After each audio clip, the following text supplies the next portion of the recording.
ಶ್ರೀ ಮಹಾಗಣಪತಯೇ ನಮಃ. ಶ್ರೀ ಗುರುಭ್ಯೋ ನಮಃ. ಹರಿ ಓಂ. ಓಂ ನಮಃ ಶಿವಾಯ. ಪ್ರಿಯ ವೀಕ್ಷಕರೇ, ಮೀನರಾಶಿ ಆಗಸ್ಟ್ 2026 ತಿಂಗಳ ಭವಿಷ್ಯ ಕಾರ್ಯಕ್ರಮಕ್ಕೆ ನಿಮಗೆಲ್ಲ ಹಾರ್ದಿಕ ಸ್ವಾಗತ. ಗ್ರಹಗಳ ಸಂಚಾರ ಮತ್ತು ನಕ್ಷತ್ರಗಳ ಆಧಾರದ ಮೇಲೆ ನಿಮ್ಮ ಮೇಲೆ ಏನು ಪ್ರಭಾವ ಬೀರುತ್ತೆ ಅನ್ನುವಂಥ ವಿಚಾರವನ್ನು ತಿಳಿಸ್ತೀನಿ. ಈ ತಿಂಗಳಲ್ಲಿ ಒಟ್ಟು 5 ಗ್ರಹಗಳು ರಾಶಿ ಪರಿವರ್ತನೆ ಆಗ್ತಾ ಇರೋದ್ರಿಂದ ಮೀನರಾಶಿ ಜಾತಕರ ಮೇಲೆ ಯಾವ ರೀತಿ ಪರಿಣಾಮ ಬೀರುತ್ತೆ. ಈ ತಿಂಗಳು 4 ದೊಡ್ಡ ಗ್ರಹಗಳು ನಿಮ್ಮ ಹಣೆ ಬರವನ್ನೇ ಬದಲಾಯಿಸುತ್ತೆ. ಇದು ವರ್ಷದ ಅತ್ಯಂತ ಶಕ್ತಿಶಾಲಿಯಾದಂತಹ ತಿಂಗಳು. ಅದಕ್ಕೆ ದೊಡ್ಡ ಎಚ್ಚರಿಕೆಗಳು ಏನು ತಗೋಬೇಕು ಅನ್ನುವಂತಹ ವಿಚಾರವನ್ನು ಕೂಡ ತಿಳಿಸ್ತೀನಿ. ಪ್ರಿಯ ವೀಕ್ಷಕರೇ, ಈಗ ತಿಂಗಳ ಭವಿಷ್ಯವನ್ನು ತಿಳಿಸುವ ಮೊದಲು ನಾನು ಯಾವಾಗಲೂ ಕೂಡ ವಿಶೇಷತೆ ತಿಂಗಳದ್ದು ತಿಳಿಸ್ತಾ ಹೋಗ್ತೀನಲ್ಲ, ನೋಟ್ ಮಾಡ್ಕೊಳ್ಳಿ. 12 ಆಗಸ್ಟ್ 2026 ಬುಧವಾರ ಜ್ಯೋತಿರ್ಭೀಮೇಶ್ವರ ವ್ರತವನ್ನ ಆಚರಣೆ ಮಾಡಿ. ನಾಗರ ಅಮಾವಾಸ್ಯೆ ದಿನ. ಯಾಕೆ ಅಂದ್ರೆ ನಿಮ್ಮ ಮನೆಯಲ್ಲಿ ಗಂಡಸರದು ಹಣಕಾಸು ನಡೀತಿರಲ್ಲ, ಅಂದ್ರೆ ದುಡಿಯಕ್ಕಾಗ್ತಿರಲ್ಲ, ಆರೋಗ್ಯ ಸಮಸ್ಯೆ ಇರುತ್ತೆ, ಗಂಡಸರಿಗೆ ಕೆಲಸ ಸಿಗ್ತಾ ಇರಲ್ಲ, ಆಗ ಹೆಣ್ಮಕ್ಳು ಕೆಲಸ ಮಾಡಬೇಕಾಗುತ್ತೆ. ಅಂತಹ ಪ್ರಸಂಗಗಳು ನಿಮ್ಮ ಮನೇಲಿ ನಡೀತಾ ಇದ್ರೆ ನೀವು ಈ ಜ್ಯೋತಿರ್ಭೀಮೇಶ್ವರ ವ್ರತವನ್ನ ಆಚರಣೆ ಮಾಡಲೇಬೇಕು. ಇದು ಎಲ್ಲಿ ತಿಳಿಸಲಾಗಿದೆ ಅಂದ್ರೆ ಸ್ಕಾಂದ ಪುರಾಣದಲ್ಲಿ ಈ ವ್ರತಾಚರಣೆ ಬಗ್ಗೆ ಹೇಳಲ್ಪಟ್ಟಿದೆ. ಇದು ಬಹಳ ಸಿಂಪಲ್ ಆಗಿ ನೀವು ಪೂಜೆ ಮಾಡ್ಬೋದು, ಏನು ಕಷ್ಟ ಇಲ್ಲ. ಆಷಾಢ ಮಾಸ ಕೃಷ್ಣ ಅಮಾವಾಸ್ಯೆ ದಿನ ಅಂದ್ರೆ 12 ಆಗಸ್ಟ್ 2026 ಬುಧವಾರ ಸುಮಂಗಲಿಯರು ಮಂಗಳ ಸ್ನಾನವನ್ನ ಮಾಡಿ ಪೂಜಾ ಗ್ರಹವನ್ನ, ನೀವು ಹೆಂಗು ಪೂಜೆ ಮಾಡೋ ಏನಿರುತ್ತೋ ರೂಮು, ದೇವ್ರ ರೂಮು, ಅದನ್ನ ರಂಗೋಲಿ ಹಾಕೋದು, ರಂಗವಾದ್ಯಗಳಿಂದ ಅಲಂಕರಿಸುವಂಥದ್ದು, ಅಲ್ಲಿ ಸರ್ವತೋಭದ್ರವಾದಂಥ ಮಂಟಪ ನಿರ್ಮಿಸಿ ಅದರಲ್ಲಿ ಧಾನ್ಯ ರಾಶಿಗಳನ್ನ ಹಾಕಿ ಅದರ ಮೇಲೆ ತುಪ್ಪದಿಂದ ಉರಿಯುತ್ತಿರುವಂತಹ ಜ್ಯೋತಿರ್ ಸ್ತಂಭವನ್ನ ಇಟ್ಟು ಆ ಜ್ಯೋತಿ ಸ್ತಂಭಕ್ಕೆ ಪರಮೇಶ್ವರನನ್ನ ನೀವು ಆಹ್ವಾನ ಮಾಡಬೇಕು. ಆಹ್ವಾನ ಮಾಡಿ ಶಿವನ ಪೂಜೆ ಮಾಡಿದ್ರೆ ನಿಮಗೆ ಈ ವ್ರತದ ಯೋಗ ಉಂಟಾಗಿ ನಿಮ್ಮ ಪತಿ ಸಂಜೀವಿನಿ ವ್ರತ ಅಂತ ಕೂಡ ಕರೆಯಲಾಗುತ್ತೆ. ಸುಮಂಗಲಿಯರಿಗೆ ಸೌಭಾಗ್ಯದಾಯಕ ವ್ರತ ಅಂತ ಕರೆಯಲಾಗುತ್ತೆ. ನಿಮ್ಮ ಗಂಡನಿಗೆ ಏನು ಸಮಸ್ಯೆಗಳಿದೆಯೋ ಅದು ಪರಿಹಾರ ಆಗುತ್ತೆ. ಆದ್ರಿಂದ ಈ ವಿಷಯವನ್ನು ತಿಳಿಸ್ತೆ. ಇನ್ನ 17/8/2026 ಸೋಮವಾರ ನಾಗರ ಪಂಚಮಿ, 21/8/2026 ಶುಕ್ರವಾರ ಶ್ರೀ ವರಮಹಾಲಕ್ಷ್ಮಿ ಹಬ್ಬ, 30/8/2026 ಭಾನುವಾರ ಶ್ರೀ ರಾಘವೇಂದ್ರ ಸ್ವಾಮಿಗಳ ಆರಾಧನೆ. ಪೂಜ್ಯಾಯ ರಾಘವೇಂದ್ರಾಯ ಸತ್ಯಧರ್ಮ ರಥಾಯ ಚ ಭಜತಾಂ ಕಲ್ಪವೃಕ್ಷಾಯ ನಮತಾಂ ಕಾಮಧೇನುವೆ. ರಾಘವೇಂದ್ರ ಸ್ವಾಮಿಗಳ ಆರಾಧನೆ ಮಾಡಿ. ಪ್ರಿಯ ವೀಕ್ಷಕರೇ, ನಿಮ್ಗೆ ನಾಗರ ಪಂಚಮಿ ಹಬ್ಬ ಮಾಡಕ್ ಬರಲ್ವಾ ಅಥವಾ ವರಮಹಾಲಕ್ಷ್ಮಿ ವ್ರತ ಮಾಡಕ್ ಬರಲ್ವಾ ಅಂತವ್ರಿದ್ರೆ ಅದನ್ನ ಸಪ್ರೇಟ್ ವಿಡಿಯೋ ಮಾಡ್ತೀನಿ, ನೀವು ಕಮೆಂಟ್ ಮಾಡಿ. ಇಲ್ಲಿ ತಿಂಗಳ ಭವಿಷ್ಯ ಆಗಿರೋದ್ರಿಂದ ವಿಡಿಯೋ ಬಹಳ ದೊಡ್ಡದಾಗ್ಬಿಡುತ್ತೆ. ಆದ್ರಿಂದ ಇಲ್ಲಿ ಇಷ್ಟು ಮಾತ್ರ ವಿಷಯ ತಿಳಿಸಿದ್ದೀನಿ. ಈಗ ಡೈರೆಕ್ಟ್ ಆಗಿ ನಿಮಗೆ ತಿಂಗಳ ಭವಿಷ್ಯಕ್ಕೆ ಕಾರ್ಯಕ್ರಮಕ್ಕೆ ಬಂದ್ಬಿಡೋಣ.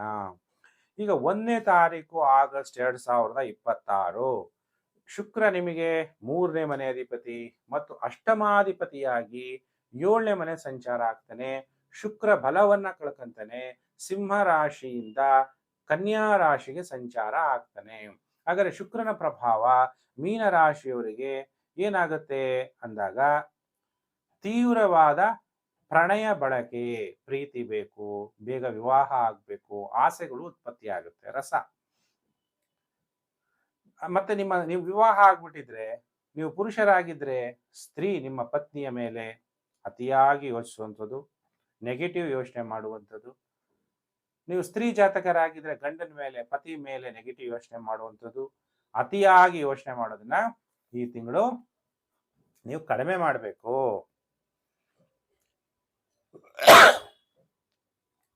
ಅನಗತ್ಯ ಘರ್ಷಣೆಗಳನ್ನ ಮಾಡ್ಕೋಬೇಡಿ.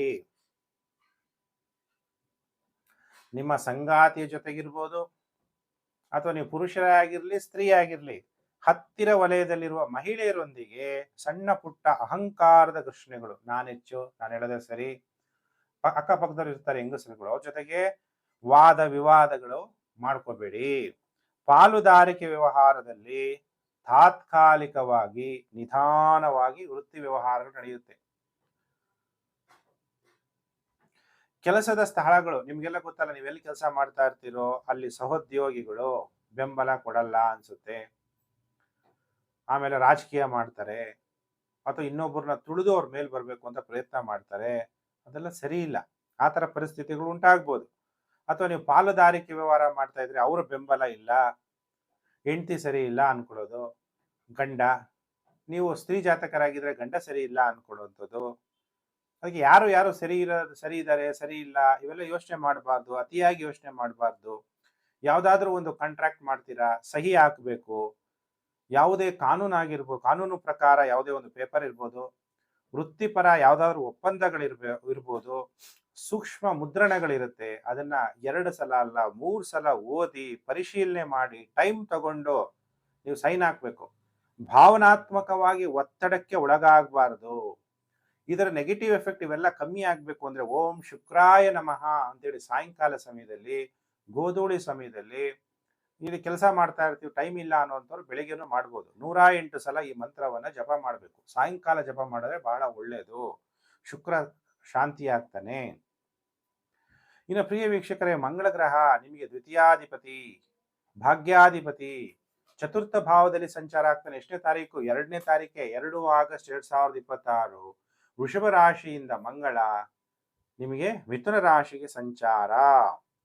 ಅಂದ್ರೆ ಮನೆಯಲ್ಲಿ ಏನಾಗುತ್ತೆ, ಉದ್ವಿಗ್ನ ವಾತಾವರಣ, ಮನೆಗಿರಕ್ಕೆ ಬೇಜಾರು. ಕೆಲಸ ಮಾಡೋಣ ಅಂದ್ರೆ ಅಲ್ಲೊಂಥರ ತೊಂದರೆ, ಮನೆಗೆ ಬಂದ್ರೆ ಇಲ್ಲೊಂಥರ ತೊಂದರೆ ಅಂತ ಅನಿಸ್ಬೋದು.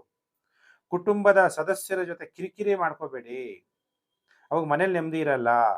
ತಾಯಿಯ ಯೋಗಕ್ಷೇಮದ ಬಗ್ಗೆ ಹೆಚ್ಚು ಗಮನ ಕೊಡಿ. ಅಪಘಾತಗಳನ್ನ ತಪ್ಪಿಸೋಕೆ ವಾಹನ ಚಲಿಸುವಾಗ ನೀವು ತುಂಬಾ ಜಾಗರೂಕರಾಗಿ ವಾಹನವನ್ನ ಡ್ರೈವ್ ಮಾಡಬೇಕು. ಅದು ಯಾಕಂದ್ರೆ ಇವಾಗ ಎಲ್ಲಂದ್ರಲ್ಲೇ ನುಗ್ತಾ ಇರ್ತಾರೆ, ಲೆಫ್ಟ್ ಬರೋ ರೈಟ್ ಹೋಗ್ತಿರ್ತಾರೆ, ರೈಟ್ ಲೆಫ್ಟ್ ಹೋಗ್ತಿರ್ತಾರೆ, ಸಿಗ್ನಲ್ ಜಂಪ್ ಆಗ್ತಾ ಇರುತ್ತೆ.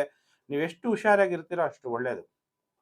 ಯಾಕೆ ಅಂದ್ರೆ ಮಂಗಳ ಗ್ರಹ ನಿಮ್ಮ ಸಪ್ತಮ ಭಾವವನ್ನ ನೋಡ್ತಾನೆ, ನಿಮ್ಮ ದಶಮ ಭಾವವನ್ನ ನೋಡ್ತಾನೆ, ನಿಮ್ಮ ಲಾಭ ಭಾವವನ್ನ ನೋಡ್ತಾನೆ. ಅದಕ್ಕೆ ದಶಮ ಭಾವ ನೋಡೋದ್ರಿಂದ ವೃತ್ತಿ ಕೆಲಸಗಳಲ್ಲಿ ಆಕ್ರಮಣಕಾರಿ, ನಾನೇ ಸಾಧಿಸ್ಬೇಕು, ನಾನು ಮಾಡ್ತಿರೋದೇ ಸರಿ, ನಾನು ಸ್ವತಂತ್ರವಾಗಿ ಮಾಡಬೇಕು, ನಾನು ಯಾರನ್ನು ಗುರುತಿಸ್ತಾ ಇಲ್ಲ, ಈ ತರ ಟೆನ್ಷನ್ ಅನ್ನ ಮಾಡ್ಕೋಬೇಡಿ. ಸಮಾಧಾನ ಮಾಡ್ಕೊಳ್ಳಿ. ನಿಮ್ಮ ಶಾಂತಿಯನ್ನು ನೀವು ಕಳ್ಕೋಬೇಡಿ. ಪೀಸ್ಫುಲ್ ಆಗಿರಿ. ಮನೆಯಲ್ಲಿ ಸಣ್ಣ ಪುಟ್ಟ ವಿಷಯಗಳಿಗೂ ಕೂಡ ಜಗಳ ಆಡಕ್ ಹೋಗ್ಬೇಡಿ.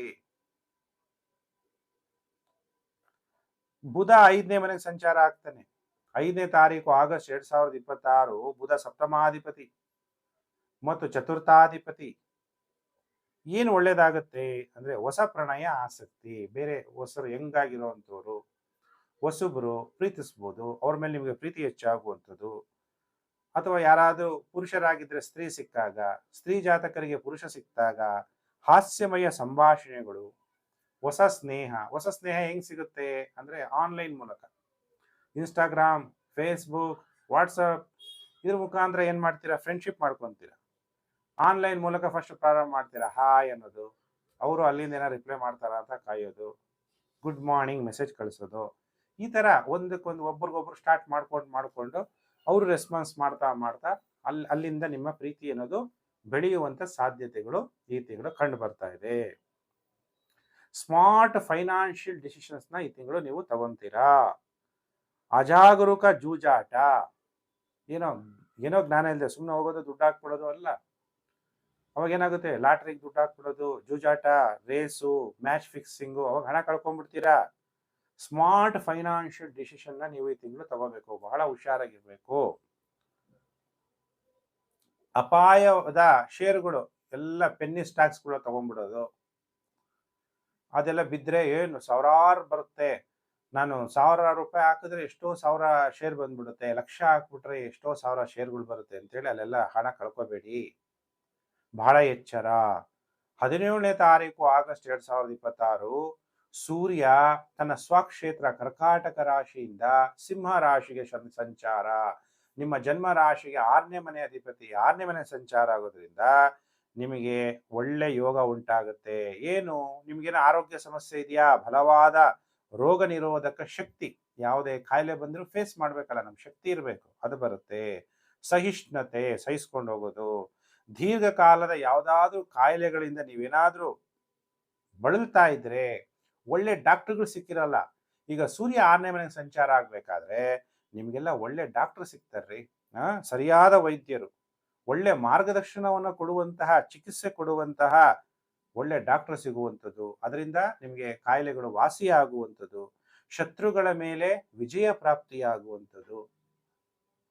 ಸೂರ್ಯ ಮತ್ತು ಕೇತು ಇರೋದ್ರಿಂದ ನೀವು ಎಲ್ಲಿ ರಾಜಕಾರಣಿಗಳಾಗಿರ್ಬೋದು, ಕೆಲಸ ಮಾಡ್ತಾ ಇರ್ಬೋದು, ಅಥವಾ ಇನ್ನೊಬ್ಬರ ಹತ್ರ ಕೆಲಸ ಮಾಡ್ತಿರ್ಬೋದು, ಅಲ್ಲಿ ನಿಮಗೆ ಹೆಸರುವಾಸಿ ಆಗುವಂಥದ್ದು. ಇದು ಸೂರ್ಯನಿಗೆ ಅರ್ಘ್ಯ ಕೊಡ್ತಾ ಹೋಗಿ, ಸೂರ್ಯ ಇನ್ನೂ ಬಲ ಹೊಂದುತ್ತಾನೆ, ನಿಮ್ಗೆ ಇನ್ನೂ ಒಳ್ಳೆ ಶುಭ ಫಲಗಳನ್ನ ಕೊಡ್ತಾ ಹೋಗ್ತಾನೆ. ನೋಡಿ, ಈ 4 ಗ್ರಹಗಳ ದೊಡ್ಡ ಪರಿಣಾಮದಿಂದ ನಿಮ್ಮ ಹಣೆ ಬರ ಯಾವ ತರ ಬದಲಾವಣೆ ಈ ತಿಂಗಳು ಆಗುತ್ತೆ ಅನ್ನುವಂಥ ವಿಚಾರವನ್ನ ನಾನೀಗ ನಿಮಗೆ ತಿಳಿಸ್ತಾ ಬಂದಿದ್ದೀನಿ. ಪ್ರಿಯ ವೀಕ್ಷಕರೇ, ವಿಡಿಯೋನ ಇಷ್ಟ ಆಯ್ತು ಅಂದ್ರೆ ಲೈಕ್ ಮಾಡಿ, ಸಬ್ಸ್ಕ್ರೈಬ್ ಮಾಡ್ಕೊಂಡಿರೋ ಸಬ್ಸ್ಕ್ರೈಬ್ ಮಾಡ್ಕೊಳ್ಳಿ, ನೋಟಿಫಿಕೇಶನ್ ಬೆಲ್ ಆಲ್ ಅನ್ನೋದು ಒತ್ತಿ. ನೀವು ಇವೆಲ್ಲ ಮಾಡೋದ್ರಿಂದ ನಮಗೆ ಪ್ರೋತ್ಸಾಹ ಹೆಚ್ಚಾಗುತ್ತೆ. ನೀವು ಮೀನ ರಾಶಿನ, ಮೀನ ಲಗ್ನನ ಟೈಪ್ ಮಾಡಿ ಅಥವಾ ಕಮೆಂಟ್ ಮಾಡಿ. ಇವಾಗ ನಿಮಗೆ ರಾಶಿ ಪ್ರಕಾರ ಭವಿಷ್ಯ ಹೇಳಿದ್ದೀನಿ, ಲಗ್ನಕ್ಕೂ ಅನ್ವಯ ಆಗುವಂತೆಯೇ ಭವಿಷ್ಯವನ್ನು ಹೇಳಿದ್ದೀನಿ. ನಿಮ್ಗೆ ಎಷ್ಟು ಪರ್ಸೆಂಟೇಜ್ ಲಗ್ನಕ್ಕೆ ಅನ್ವಯ ಆಗ್ತಿದೆ, ರಾಶಿಗೆ ಎಷ್ಟು ಪರ್ಸೆಂಟೇಜ್ ಅನ್ವಯ ಆಗ್ತಿದೆ ಅಂತ ನೀವು ಕಮೆಂಟ್ ಮಾಡಿದ್ರೆ, ಆವಾಗ ನಿಮ್ಗೆ ಯಾವುದು ಬೇಕೋ ಅದ್ರ ಪ್ರಕಾರ ಇನ್ನೂ ಹೆಚ್ಚಾಗಿ ವಿಷಯಗಳನ್ನ ನಮ್ಗೆ ತಿಳಿಸೋಕ್ಕೆ ಪ್ರೋತ್ಸಾಹ ಕೊಟ್ಟಂಗಾಗುತ್ತೆ. ವಿಡಿಯೋನ ಶೇರ್ ಮಾಡಿದಾಗಲೂ ಕೂಡ ವಿಡಿಯೋ ಎಡಿಟಿಂಗ್ ಮಾಡೋರಿಗೆ ನಮಗೆ ಪ್ರೋತ್ಸಾಹ ನೀವು ಕೊಟ್ಟಂಗಾಗುತ್ತೆ. ಫೇಸ್ಬುಕ್ಕಲ್ಲಿ ಇರ್ತೀರಿ, ವಾಟ್ಸಪ್ ಗ್ರೂಪಲ್ಲಿ ಇರ್ತೀರಿ, ಅಲ್ಲೆಲ್ಲ ಶೇರ್ ಮಾಡಿ. ಪ್ರಿಯ ವೀಕ್ಷಕರೇ, ಭಗವಂತ ನಿಮ್ಮ ಮನೋಕಾಮನೆಗಳನ್ನೆಲ್ಲ ಪೂರ್ಣ ಮಾಡಲಿ, ಸುಖ ಶಾಂತಿ ಸಮೃದ್ಧಿ ನಿಮಗೆ ಪ್ರಾಪ್ತಿಯಾಗಲಿ. ಸಮಸ್ತ ಲೋಕೋ ಸುಖಿನೋ ಭವಂತು. ಪ್ರಿಯ ವೀಕ್ಷಕರೇ, ನಾನು ಮತ್ತೊಂದು ವಿಡಿಯೋದಲ್ಲಿ ಮತ್ತೆ ನಾನು ನಿಮ್ಮನ್ನು ಭೇಟಿ ಮಾಡ್ತೀನಿ. ನಮಸ್ಕಾರ.